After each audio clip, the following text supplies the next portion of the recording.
El Art Nouveau. Seguro que el nombre suena. Es uno de esos estilos que se sienten a la vez muy antiguos y, no sé, extrañamente familiares, ¿verdad?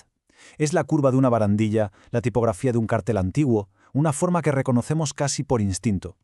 Pero, a ver, ¿de dónde viene realmente y por qué, más de un siglo después, sigue estando tan presente?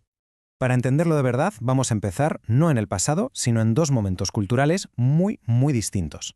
Están separados por décadas, pero como veremos, unidos por un lenguaje visual común. Primero, vamos a imaginarnos el París de 1900. Plena exposición universal. La ciudad, rebosa optimismo por los cuatro costados. Y de repente en sus calles, ¡pum!, surgen esas icónicas entradas del metro de Héctor Guimard. Tienen formas orgánicas, son casi como plantas de hierro y cristal que brotan directamente del asfalto. Esto es el Art Nouveau en su máximo esplendor. Y ahora, ¡zas!, damos un salto mortal a San Francisco, 1967, pleno verano del amor. La ciudad está llena de carteles de conciertos de rock psicodélico, como este para The Doors. Las letras se licúan, fluyen, se retuercen con una energía orgánica y sensual que parece algo completamente nuevo, pero que en el fondo tiene ecos de un pasado que ni siquiera conoce. ¿Pero realmente es algo nuevo? A ver, ¿qué demonios conecta la elegancia de la Belle Époque parisina con la contracultura psicodélica de los 60? Pues ese es el hilo invisible del que vamos a tirar hoy, y al hacerlo vamos a descubrir la increíble y sorprendente resistencia de una idea. Vale, pues para encontrar la respuesta tenemos que rebobinar. Volvamos al final del siglo XIX para entender la filosofía que dio origen a todo este arte nuevo. Estamos en la Belle Époque, una era de una paz relativa y un progreso tecnológico brutal en Europa. Con todo esto nace una nueva burguesía, con dinero, y claro, están ansiosos por un estilo que refleje su tiempo, un estilo moderno, optimista y sobre todo muy alejado del pasado. Y es que el arte oficial de la época, el llamado arte académico, se sentía, pues eso, acartonado, rígido, anticuado. Estaba obsesionado con la historia, la mitología y con unas reglas súper estrictas. El Art Nouveau fue una auténtica rebelión contra todo eso. Proponía encontrar la belleza no en el pasado, sino en la naturaleza, en la vida cotidiana.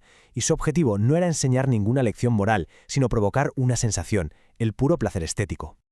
Y aquí viene la idea más rompedora de todas, la que lo cambia todo.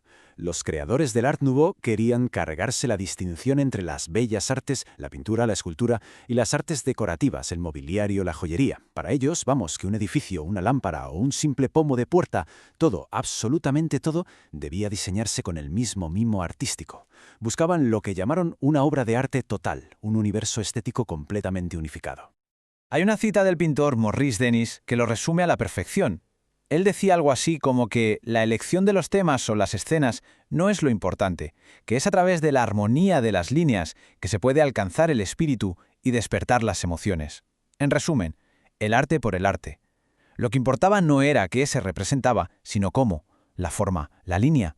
Eso era lo que de verdad podía crear belleza pura. Vale, entonces, ¿cómo era exactamente este nuevo lenguaje visual? ¿De qué estaba hecho? ¿Qué formas y qué símbolos utilizaba? Pues, como dijo uno de sus más grandes maestros, el mismísimo Antoni Gaudí, la principal fuente de inspiración era, cómo no, la naturaleza. Pero ojo, no para copiarla sin más, sino para entender su lógica interna, sus estructuras, su dinamismo. Y si hay un elemento que grita Art Nouveau es sin duda la línea látigo, o coupe de fouet en francés. Es esa curva, ¿se ve?, sinuosa, llena de energía asimétrica, que lo empapa absolutamente todo. Está en la arquitectura, en el mobiliario, en la ilustración. Es la pura esencia del movimiento y la vitalidad que buscaba el Art Nouveau. Pero la naturaleza no era la única fuente de inspiración, ni mucho menos. Esto fue una mezcla fascinante, como un cóctel de ideas. Del movimiento británico Arts and Crafts, por ejemplo, pillaron ese amor por lo artesanal, por el trabajo manual. De los grabados japoneses que estaban inundando Europa, adoptaron esas composiciones asimétricas y esos colores planos tan característicos. Y, sorprendentemente, también miraron hacia atrás, pero para reinterpretar, no para copiar, las líneas curvas del rococó y la verticalidad del gótico. Y en medio de todas estas inspiraciones, hay una figura que se alza como el símbolo definitivo del movimiento. La mujer, pero no cualquier mujer. La mujer nueva de fin de siglo, que era más independiente y más liberada, se convirtió en un símbolo de la modernidad. Musas como la actriz Sarah Bernhardt fueron representadas como seres casi divinos, poderosos, sensuales y casi siempre entrelazadas con elementos de la naturaleza. Vale, ya tenemos la filosofía y el lenguaje visual. Con estas herramientas, el movimiento se propuso algo muy ambicioso: democratizar la belleza, llevar el arte a cada rincón de la vida cotidiana. Y esto lo ilustra de una manera genial. Un arquitecto como Víctor Horta en Bruselas o Gaudí en Barcelona no se quedaba en diseñar el edificio y ya, ¿qué va? Diseñaba las sillas, las lámparas, las vidrieras, la vajilla, absolutamente todo. La idea era crear un entorno estético completamente coherente y envolvente. Y lo mejor es que esta idea no se quedó en París o Bruselas. Gracias a las nuevas revistas y a las técnicas de impresión, se extendió por todo el mundo como la pólvora. Y lo fascinante es ver cómo cada cultura se la apropió, dándole un nombre propio. En Alemania fue el Jugendstil, el estilo de la juventud. En Austria, la secesión, marcando su ruptura con el pasado. Y por supuesto, aquí en España lo conocemos como modernismo. Muchos nombres para una misma revolución estética. Pero claro, como las flores que tanto imitaba, el esplendor del Art Nouveau fue increíblemente intenso, pero también breve. Vamos a ver cómo fue ese rápido declive y, sobre todo, su sorprendente legado. El punto álgido fue, sin duda, la Exposición de París de 1900. El mundo entero se rindió a sus pies. Pero, tan rápido como floreció, empezó a marchitarse. Hacia 1910, lo que antes era la máxima modernidad, ahora empezaba a verse como algo recargado, incluso decadente, un poco pasado de rosca. Y entonces llegó el golpe de gracia, la Primera Guerra Mundial. El optimismo de la Belle Époque se hizo añicos en las trincheras. En un mundo de máquinas y destrucción, un arte basado en la delicadeza de la naturaleza simplemente ya no tenía sentido. Pero no desapareció sin más. Su espíritu pervivió. El Art Deco, el estilo que le siguió en los años 20, en realidad le debe muchísimo.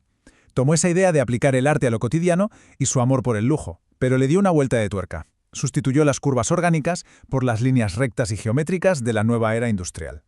Y entonces, cuando ya nadie se lo esperaba, en los años 60, pasa algo increíble. La contracultura psicodélica redescubre el Art Nouveau. Y es que sus formas sinuosas, su sensualidad y esa conexión con la naturaleza encajaban como un guante con el espíritu del Flower Power.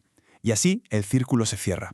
Las mismas curvas que adornaban el metro de París ahora vibraban en los pósteres de rock de San Francisco.